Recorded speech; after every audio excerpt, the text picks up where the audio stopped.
1948 saw the implementation of the racial political policy Apartheid in South Africa. A legalized separation of rights and responsibilities existed between the European and black races under the apartheid system. Political apartheid can be traced back to the early 20th century. In South Africa, the politics of racial separation emerged following the Boer War. Upon the establishment of the Union of South Africa in 1910 under British administration, Europeans in the country instituted novel racial political frameworks and policies. Hendrik Verwoerd was the designer of the apartheid political system. Implemented as an official political policy, this system comprises a variety of regulations and programs designed to achieve structural ethnic separation. Extinguished in 1990, the apartheid system had persisted since its inception. The existence of various ethnicities, religions, and skin tones in the global community ought to inspire mutual respect among us as species. Thus, at that time, why did apartheid exist in South Africa? Atheïste ontwikkeling, the official term for apartheid in South Africa, translates to separate development.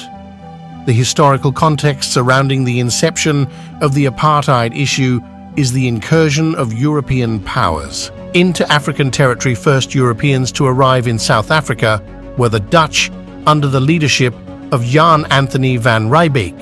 The Dutch have ruled South Africa from 1652 onwards in order to control its natural resources. Conversely, the British approached with an identical objective until the Boer War of 1899-1902. The British established a state, the Union of South Africa, with their constitution after securing victory.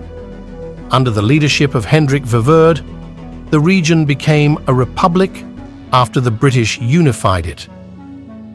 Since 1910, apartheid or racial segregation policies have been in effect under British rule, resulting in discrimination based on skin color between the two races.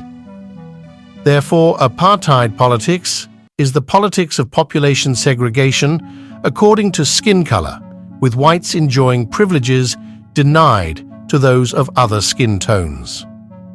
During the initial decade of the 20th century, the participation of African Americans in electoral processes was strictly prohibited.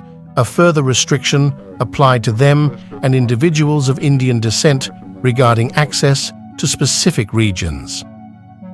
The Union of South Africa, a British-ruled special state, was founded in 1910. Recurrent racial discrimination has persisted ever since. The following are instances of circumstances.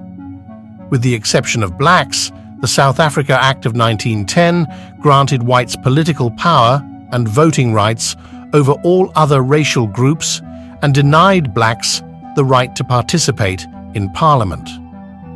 The Land Act of 1913, which restricted the land ownership rights of African Americans. The intent of the Native Population in Urban Areas Act of 1918 was to compel black people to reside in specific areas. The Urban Areas Act of 1923 required white-led industries to utilize inexpensive labor and segregated housing. The Administration Act of 1927 established the British Crown as the arbiter of all African affairs.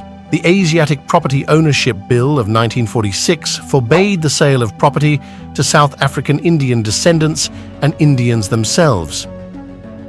Verwoerd was eventually succeeded by Pieter Botha in 1976. The politicization of apartheid escalated and further splintered South African unity.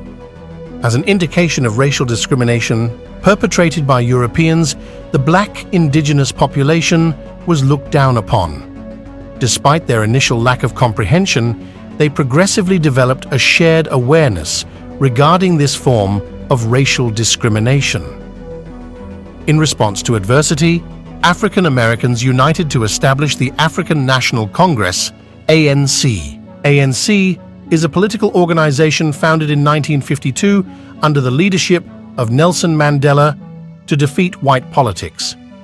Nelson Mandela was a South African national who fought steadfastly against the apartheid regime's racism. He formed an alliance with individuals of colour, yellow complexion, in order to bolster the party's efforts to draft a freedom charter as the ANC's programme of struggle.